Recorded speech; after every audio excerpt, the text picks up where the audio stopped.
आमचा गट क्रमांक 1 आहे आणि आमच्या ग्रुपचं नाव मेधाविनी. मेधाविनी मी यासाठी ठेवलं हे नाव कारण तिथे जेवढे सगळे शिक्षक आहेत हे सगळे विद्वान आहेत आणि अतिशय हुशार आणि विद्या प्रचूर आहे.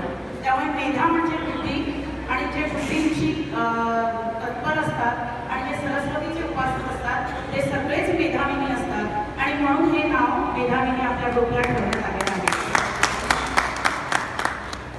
आपल्याला टास्क विकसित राज्य किंवा ज्याला आपण राष्ट्र म्हणतोय ते होण्यासाठी 100% साक्षरता का महत्वाची आहे.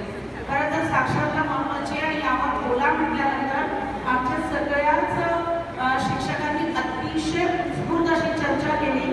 सर मला सांगायला आवडेल इथे फक्त 5च पॉईंट दिले आहे पण आम्ही ज्याच्यावर डिस्कस केलं ते 25 पॉईंट झाले आहेत. त्यामुळे आता फक्त औपचारिक म्हणून आम्ही 5 पॉईंट आपल्यासमोर सादर करतो आहे.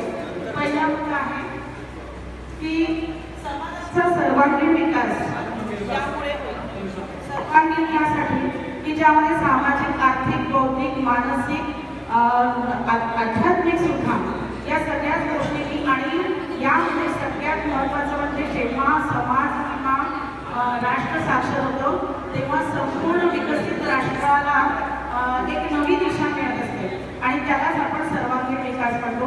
दुसरा मुद्दा आहे नवनिर्मितीला चालना. जेव्हा समाज शिक्षित होतो तेव्हा आपोआपच त्याला नवीन काहीतरी करण्याची उत्स्फूर्त अशी प्रेरणा मिळत असते आणि त्यालाच आपण नवनिर्मिती म्हणतो. म्हणजे जेव्हा नवनिर्मिती होईल तेव्हा संशोधक तयार होतील, इथेच अत्यंत सुंदर श्रेष्ठ असे शिक्षक तयार होतील आणि त्यासाठी समाज चांगल्या पद्धतीने समाज नावाची इमारत ही वाढत जाईल.